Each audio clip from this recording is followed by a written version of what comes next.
না এরপরে আরো কত ধরনের নির্যাতন বাড়লো। আবার অন্যদিকে নবীজি ফ্রাস্ট্রেট হয়ে গেলেন, কারণ নবীজির প্রিয়তমা স্ত্রী খাদিজা রাদিয়াল্লাহু আনহার ইন্তেকাল হয়ে গেল। তার আগে আবার নবীজির এই চাচা আবু তালেবের ইন্তেকাল হয়ে গেল। ওই সময়ে নবীজিকে আবার মেরাজ নেওয়া হলো, আমি সেদিকে যাচ্ছি না।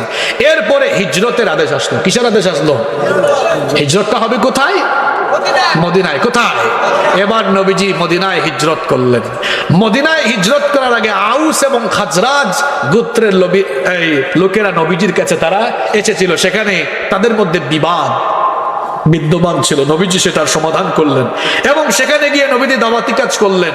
যখন অধিকাংশ লোকেরা ইসলাম কবুল করে ফেললো, সেখানে বিভিন্ন ধর্ম বর্ণ গোত্রের লোকেরা বাস করত।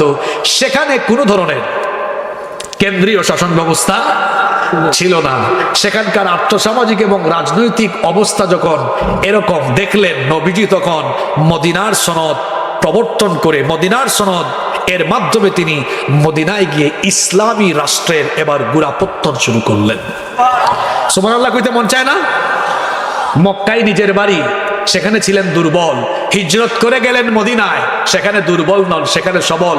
আজ নবীজি মদিনায় গিয়ে ইসলামী রাষ্ট্র প্রতিষ্ঠা করে ইসলামী রাষ্ট্রের প্রধান হয়ে গেলেন। সুবহানাল্লাহ পড়েন।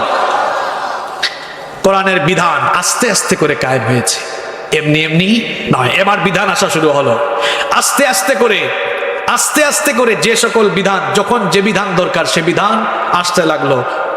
মদের বিধান, জিনার বিধান, পর্দার বিধান, জাকাতের বিধান, চুরির বিধান, ডাকাতির বিধান, ধর্ষণের বিধান, যা যা দরকার, দেওয়ানি ফৌজদারি, যা যা বিধিবিধান দরকার সব যিনি নবীজিকে নাজিল করে দিচ্ছেন তিনি কে? আল্লাহ। নবীজি দুনিয়াতে যখন এসেছিলেন সেই যুগটা ছিল দ্য এজ অফ ইগনোরেন্স, অজ্ঞতার যুগ, জাহেলিয়াতের যুগ, বর্বরতার যুগ, যে যুগে মানুষের মধ্যে নীতি নৈতিকতার কোনো বালাই ছিল না। চুরি ডাকাতি, লুটতরাজ, হানাহানি, মারামারি, খুনাখুনি, জেনা, বেবিচার, মদপান, নারীদের কোনো ইজ্জত সম্মান ছিল না। সেই যুগে মানুষ অশ্লীলতা, বেহায়াপনা, বেলাল্লাপনা একেবারে নিম্ন স্তরে চলে গিয়েছিল। নবীজি মক্কায় থাকাকালীন দাওয়াত দিয়েছেন, কিন্তু মক্কায় থাকাকালীন সময়ে সবকিছু নির্মূল করতে পারলেন না। আর 40 বছরের আগে, রেসালতের দাওয়াতের আগে নবীজি তো কোনো কিছুকেই নির্মূল করতে পারলেন না। তাহলে বোঝা গেল, নির্মূল করতে হলে, অন্যায়কে নির্মূল করতে হলে আদেশের জায়গায়, হুকুমের জায়গায় থাকতে, কথা বলছেন না কেন? আদেশের জায়গায়, হুকুমের জায়গায় থাকতে। আমার হাতে কি? কোরআন এখন আদেশের জায়গায় নয়, কোরআন আছে মসজিদে আর মাদ্রাসায়। এজন্য মাঝে মাঝে আমরা হুজুররাও লিখিত দাবি পেশ করি, অনুরোধ জানাই। অনুরোধ এক জিনিস আর আদেশ এক জিনিস। শিক্ষা ব্যবস্থার বিতর্কিত পাঠ্য বই লেসনগুলো বাতিলের দাবি উঠেছে, কিন্তু কোরআন যদি আদেশের জায়গায় থাকতো, এরকম বিতর্কিত পাঠ্য বই হতো না, বরং প্রতিটি স্কুল, কলেজ, বিশ্ববিদ্যালয়ে আদেশ করে, হুকুম দিয়ে তিনি শিক্ষা বাধ্যতামূলক করে দেওয়া হতো। তাহলে বোঝা গেল, পাওয়ারের জায়গায় কোরআন না থাকলে অনেক জিনিস ওয়াজ করে অসম্ভব। কথা বলেন, সম্ভব? আমি এখন ওয়াজ কইরা, সারা দেশের হুজুররা ওয়াজ কইরা সারা দেশের সুদ ঘুষ একদিনে বন্ধ করতে পারবেন? জিনা, ইফতিজিং একদিনে বন্ধ করা যাবে? কিন্তু যখন এই কোরআন আদেশের জায়গায় থাকবে, আর কোরআন বলে না যখন সেই জায়গায় থাকবে, যখন বলবে এখন থেকে সুদ, ঘুষ, জিনা, ব্যভিচার, অন্যায়, রাহাজানি, দুর্নীতি, লুটপাট সব বন্ধ, দেখবেন আদেশের জায়গায় কোরআন থাকলে ওয়াজ দিয়ে যা হয় না, একটা হুকুমে সবকিছু চিরতরে বন্ধ হয়ে যাবে। নবীজি এবার কোরআনকে রাষ্ট্র ক্ষমতায় নিয়ে গেলেন। কোথায়? নবীজির ইসলাম আর আমাদের ইসলামের নমুনা দেখেন, ইসলাম পালনের নমুনা। নবীজির সময়ে কোরআন ছিল মসজিদে, কোরআন ছিল আবার রাষ্ট্র পরিচালনার জায়গায়। আমরা কি করেছি? কোরআন দিয়েছি হাফেজি মাদ্রাসায়, কোরআন দিয়েছি এতিমখানায়, মক্তবে নুরানি মাদ্রাসায়, আর দিয়েছি আমরা মসজিদে। আর যে কোনো অনুষ্ঠানের আগে একটু তিলাওয়াত। এই হচ্ছে আমাদের কোরআন মানার ফর্মুলা। আর নবীজির সময়ে কোরআন যেমন ছিল মসজিদে তেমন ছিল বিচারালয়ে। কোথায় ছিল? ঘটনা একটা মনে পড়েছে, বলবো? কথা বলেন না কেন, বলবো? আল্লাহর নবীর আদালতে একবার একজন মহিলাকে আনা হলো। মখজুমা গোত্রের কুরাইশি একজন মহিলা চুরি করে ধরা পড়লেন। ওই মহিলা সম্ভ্রান্ত বংশের মহিলা ছিলেন। সাহাবায়ে কেরাম বলা বলি করতে লাগলেন, এত সম্ভ্রান্ত বংশের মহিলা, নবীজি তো চুরির বিচার করতে গিয়ে রায় দিবেন যে কিতাব থেকে কিতাবের নাম কি? আল্লাহর নবী নিজের মতো বিচার করবেন না যে নবীজির মন চাইছে 2 বছরের জেল, 3 বছরের জেল, কিছু টাকা জরিমানা। নিজের মতো বিচার করবেন না। আল্লাহর নবী বিচার করবেন যে কিতাব দিয়ে, সেই কিতাবের নাম কি? সাহাবায়ে কেরাম তারা পরামর্শ করলেন, যেহেতু কোরআনের চুরির বিচার এসেছে, ওয়াসসারিকাতু ওয়াসসারিকাতু ফাকতাহু আইদিয়াহুমা, চোর সে পুরুষ হোক কিংবা নারী হোক, যদি ধরা পড়ে প্রমাণ হয়ে যায় হাত কেটে ফেলতে হবে। এই বিধানটা, এই আইনটা এসেছে যার তরফ থেকে? সে কি মোল্লা না আল্লাহ? আরো জোরে বলেন। সাহাবায়ে কেরাম তারা ভাবলেন, এই মহিলাকে যদি হাত কেটে ফেলা হয় ওই বংশের মান ইজ্জত চলে যাবে। তারা ভাবলেন নবীজির কাছে একটু সুপারিশ নিয়ে যায়, যাতে করে রায় দেওয়ার সময় এই মহিলার বেলায় শাস্তি কিছু কমায়া দেওয়া হয়। কিন্তু কে নবীজির কাছে যাবে? কারো সাহস হয় না। সাহাবায়ে কেরাম পরামর্শ করে বললেন, আমাদের মধ্যে উসামা ইবনু যায়েদকে নবীজি ভালোবাসেন। উসামা ইবনু যায়েদ, তুমি যাও, তুমি গিয়ে নবীজিকে এই সুপারিশটা করো। উসামা ইবনু যায়েদ রাদিয়াল্লাহু আনহু তিনি নবীজির কাছে এই সুপারিশ নিয়ে গেলেন। নবীজি এই কথা শোনা মাত্রই অবস্থা এমন হলো, আসমান যেন তার মাথার উপরে ভেঙে পড়ার উপক্রম হয়ে গেল। নবীজি সঙ্গে সঙ্গে সাহাবীদেরকে ডেকে বললেন, ও আমার সাহাবীরা শোনো, একজন মহিলা চুরি করেছে, তার বিচার করার সময় বিচার যেন আমি হালকা করে দেই, কমায়া দেই। সুপারিশ নিয়ে এসেছো সম্ভ্রান্ত বংশের, ভালো বংশের মহিলা হওয়ার কারণে। সাহাবীরা শোনো, আজ আদালতের কাঠগড়ায় এই নারী, এই মহিলা না থেকে যদি আমার নিজের কলিজার টুকরা মেয়ে ফাতেমা থাকতো, আর যদি প্রমাণ হয়ে যেত, বিচারক হয়ে রায় দেওয়ার পরে জল্লাদ দিয়ে নয়, আমি বাপ হয়ে নিজের মেয়ের হাতটা নিজেই কেটে ফেলতাম। আল্লাহু আকবার বলেন, আল্লাহু আকবার। যেখানে কোরআনের বিচার আছে সেখানে স্বজনপ্রীতি হয় না, সেখানে নিরপরাধীকে অপরাধী, অপরাধীকে নিরপরাধী বানানো হয় না, সেখানে বিচারের নামে প্রহসন হয় না, বিচারের নামে নীরব নির্যাতন হয় না। আজ পৃথিবীর বহু জায়গায় কোরআন নাই বলে বিচারে ইনসাফ নাই, এজন্য নিরপরাধী অপরাধী হয় আর অপরাধী নিরপরাধী হয়ে যায়। কোরআন যেখানে থাকবে না সেখানে সমাজের চিত্র এমন হবে, সেখানে নায়িকা গায়িকা ক্যাসিনোওয়ালা চোর ডাকাতেরা জামিনের অধিকার পাবে, কিন্তু জাতির শ্রেষ্ঠ সন্তান তারা জামিনের অধিকার থেকে বঞ্চিত হবে। কোরআন যে সমাজে থাকে না, কোরআন বিচারে যদি না থাকে, তাহলে বিচারের নামে অবিচার হতে, কথা বলেন না কেন, বিচারের নামে অবিচার। আল্লাহর নবী আবার কোরআনকে বিচারালয়ে নিয়ে গেলেন, শিক্ষায় কোরআন নিয়ে গেলেন। আজ আমাদের শিক্ষা ব্যবস্থায় সব আছে কোরআন। আল্লাহর নবী এই কোরআনকে অর্থ ব্যবস্থায়, অর্থাৎ ফিনান্স মিনিস্ট্রি, অর্থ ব্যবস্থায় কোরআন নিয়ে গেলেন। যে জাহেলি যুগে সুদ ছিল, সেই সুদকে বিলুপ্ত করে দিয়ে আল্লাহর নবী যাকাত ভিত্তিক অর্থনীতি কায়েম করলেন। সুবহানাল্লাহ পড়েন আপনারা। যে জাহেলি যুগে নারীর কোনো ইজ্জত ছিল না, সম্মান ছিল না, মর্যাদা ছিল না, কন্যা সন্তান জন্ম হলেই জীবিত অবস্থায় পুঁতে ফেলা হতো, এবার কোরআনের বিধান, কোরআনের রাষ্ট্র কায়েম হলো। এবার নারীদেরকে ইজ্জত সম্মানে সমুন্নত করলেন মুহাম্মাদুর রাসূলুল্লাহ সাল্লাল্লাহু আলাইহি ওয়াসাল্লাম। ইসলাম নারীকে যে অধিকার দিয়েছে, সে অধিকার নবীজি প্রতিষ্ঠা করলেন। আজ যে সকল পাগল ছাগলেরা বলে ইসলাম পর্দার কথা বলে নারীদেরকে ঘরের ভিতরে আটকায় রাখতে চেয়েছে, পাগলের দল। কোরআন পড়ো নাই, কোরআন পড়ে দেখো, যে যুগে কন্যা সন্তান জন্ম নিলেই জীবিত অবস্থায় কবর দেওয়া হতো, ওই যুগে নারীকে তার যথাযথ সম্মান অধিকার ফিরিয়ে দিয়েছে ইসলাম। যে যুগে বিয়ে শাদী ছাড়া নারীকে ভোগ করা হতো, মুহাম্মাদুর রাসূলুল্লাহ সাল্লাল্লাহু আলাইহি ওয়াসাল্লাম তিনি এসে মোহরানা সাব্যস্ত করলেন, মোহরানা নির্ধারণ করলেন, স্ত্রীর অধিকার, বোনের অধিকার, কন্যার অধিকার। এরপরে মা হিসাবে ইসলাম নারীর অধিকার দিল, যেখানে নারীদেরকে কোনো মর্যাদাই দেওয়া হতো না। বিয়ে শাদী ছাড়া নারীদেরকে পুরুষেরা ভোগ করতো। মাছ বাজারে মাছ যেমন কেনা বেচা হয়, নারীদেরকে তেমনি কেনা বেচা করা হতো। ইসলাম এসে বলল, নারীরা মায়ের জাত, এদের পায়ের তলায় আল্লাহর বেহেশত রয়েছে। নারীর অধিকার সমুন্নত করলো ইসলাম। কোরআনের সমাজ, কোরআনের রাষ্ট্র। চুরি ডাকাতি, লুটপাট রাহাজানি জাহেলি যুগে ছিল নিত্য নৈমিত্তিক ব্যাপার। নবীজি যখন কোরআনের বিধান এবার কায়েম করে দিলেন, চুরি নাই, ডাকাতিও। আমাদের সমাজ থেকে চুরি বন্ধ হচ্ছে না, ডাকাতি বন্ধ হচ্ছে না। কারণ চুরি বন্ধ হবে কেমনে? চুরির জন্য যদি কঠিন আইন করা হয়, তাহলে যারা আছে এরা নিজেরাই চুরি করতে পারবে না। কথা বলছেন না কেন আপনারা? এজন্য আমি প্রায় জায়গায় বলি, একটা চুরির বিচার যদি কোরআন দিয়ে করা হয়, দেখবেন যতগুলো শেষরা চোর আর চামার আছে, একটা বিচারেই তারের মতো সোজা হয়ে যাবে। এবার আসেন ফিনিশিং এর দিকে যাই, শেষের দিকে যাই। কিছুদিন আগে বিশ্বকাপ হয়েছে কোন দেশে? কথা বলছেন না কেন? কাতার। দেশটা কি খুব বড়? আমাদের ঢাকা শহরের সমানও না, এত ছোট।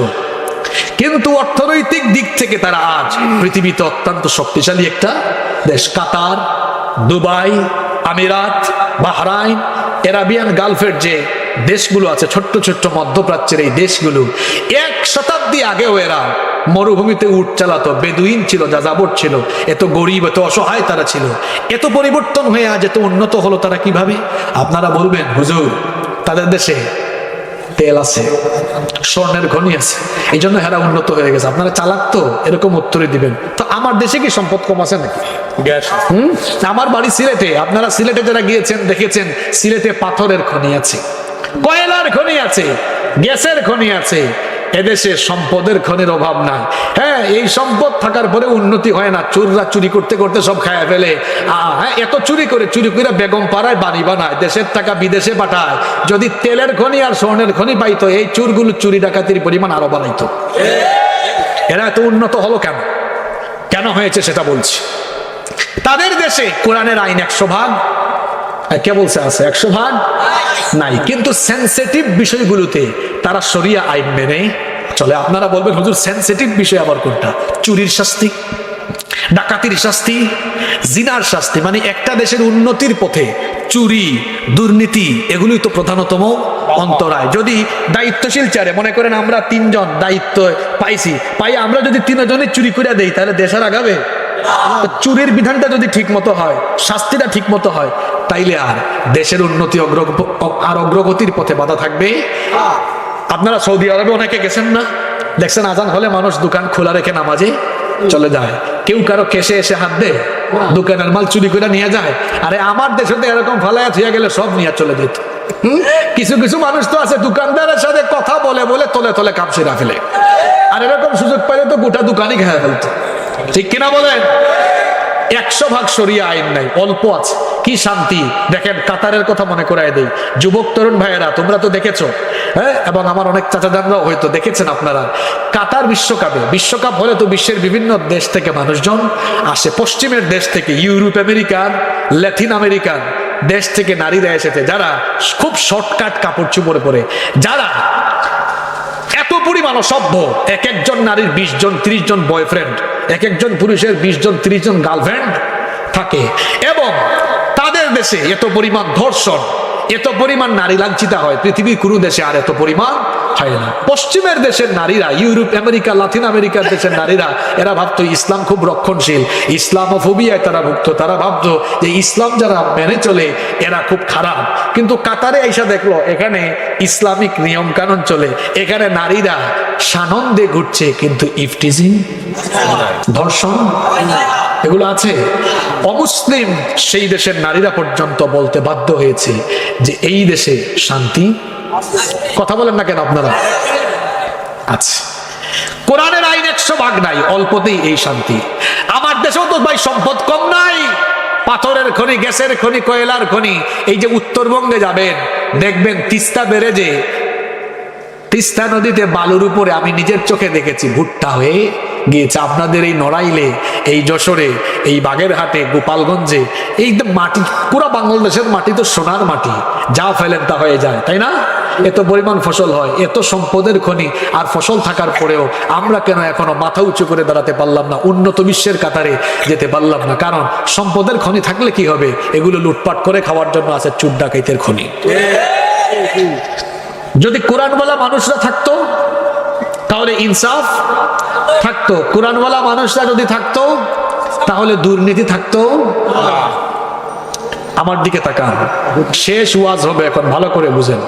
আমরা এই 3 হুজুরকে দিয়া একটা উদাহরণ দিই। আপনাদের এলাকার নাম লাহুরিয়া, এলাকাটাও মনে হয় বেশ বড়।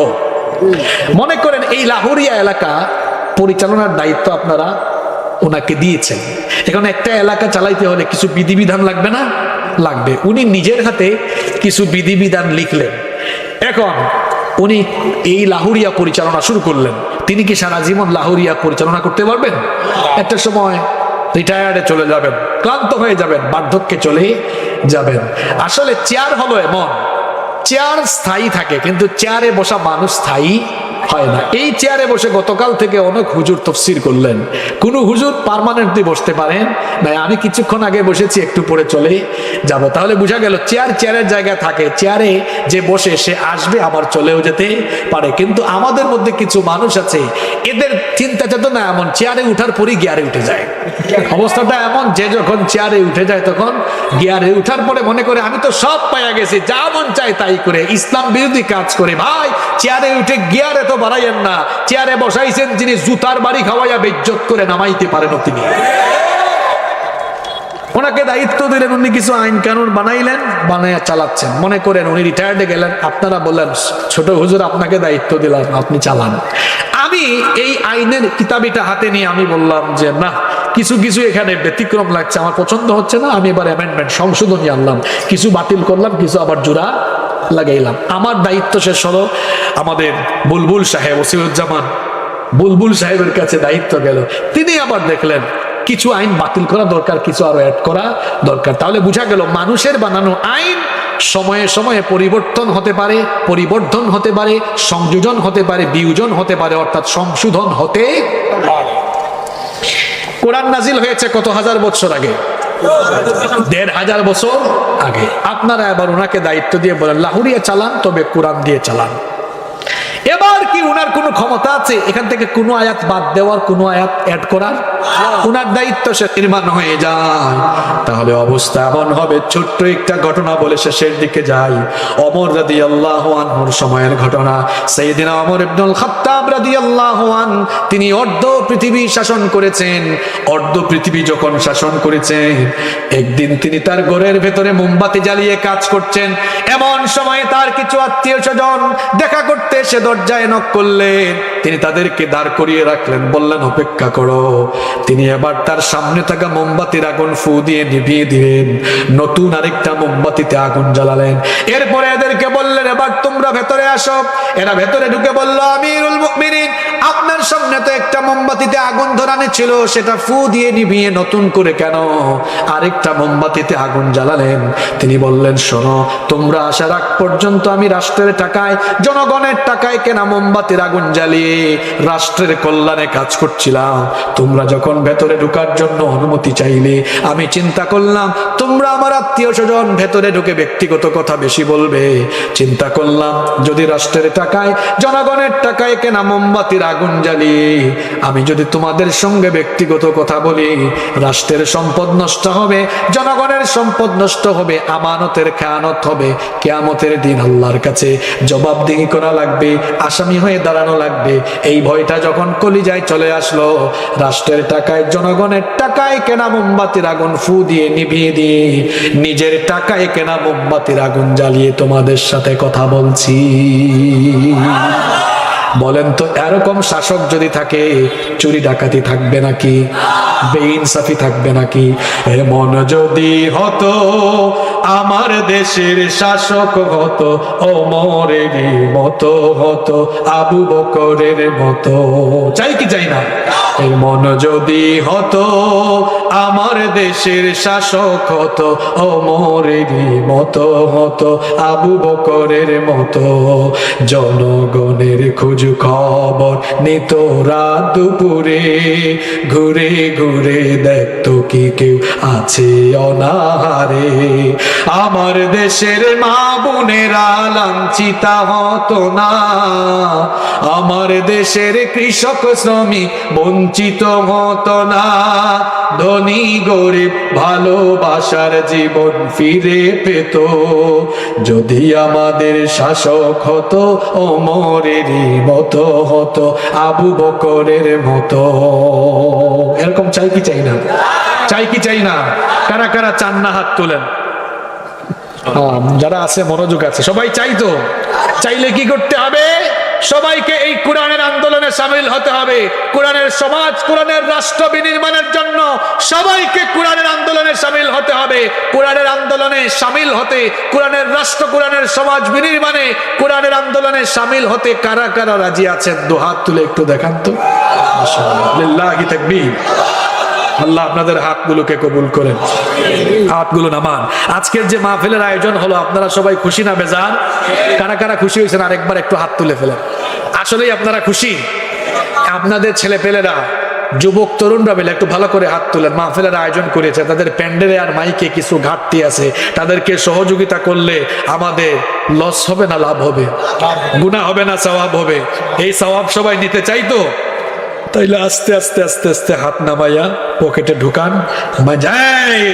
চাদরওয়ালাকে ধরেন। উনি উঠছে কেন? ধরেন ধরেন, এখন উঠলে খবর আছে, 10,000 টাকা দিতে হবে। বসে যান। আমার স্বেচ্ছাসেবক ভাইয়েরা চতুর্দিক থেকে ঢুকবে। 2-1 মিনিট সময় লাগবে। 2 দিন ব্যাপী মাহফিলে কিছু মানুষকে দেখলাম উঠে চলে যেতে। এটা আমার কাছে একটু দৃষ্টিকটু মনে হয়েছে। আমাকে যে বিষয় দিয়েছেন, বিষয়ের ভেতরেই তো থাকা লাগবে, নাকি আয়োজক কমিটি জনগণের সেন্টিমেন্ট না বুঝে বিষয়ে সিলেক্ট করেছেন? আল্লাহু আলাম। যাই হোক, তো আমরা মোনাজাত করব। যুবক তরুণ ভাইয়েরা, স্বেচ্ছাসেবক ভাইয়েরা ঢুকতেছেন চতুর্দিক থেকে। আপনারা সবাই মন খুলে, প্রাণ খুলে একটু দানের হাতকে প্রসারিত করবেন। কেউ উঠবেন না। এই সুইটারওয়ালা, হায় হায় হায়, তো কথাও তো শোনে না। মাফলার দিয়ে এমন ভাবে পেটাইছে কান। বসেন, উঠলে 10,000 দিতে হবে। বসেন। সবাই একটু ভাইদেরকে সহযোগিতা করবেন। ঢুকছে নাকি সবাই ব্যাগ নিয়ে? আচ্ছা, ঢুকে গিয়েছেন। সবাই একটু বসেন, সবাই বসেন। আমরা কিছুক্ষণের মধ্যে মোনাজাত করবো ইনশাল্লাহ। 2 দিন ব্যাপী এই মাহফিলের আয়োজন হয়েছে এলাকাবাসীর জন্য। এই যে গোরস্থান আছে পাশে, কবরস্থান, কবরস্থানে আপনাদের মধ্যে গানগণ রয়েছেন, তাদের জন্য দোয়া হবে। সবার জন্য আজকে দোয়া হবে ইনশাআল্লাহ। কেউ উঠবেন না, মোনাজাতের জন্য বসে যান। যারা দাঁড়িয়ে আছেন বসে যান। মাহফিল কমিটির বা সভাপতি সাহেবের বক্তব্য থাকলে আমরা সংক্ষেপে শুনবো, নইলে আমরা মোনাজাতে চলে যাব।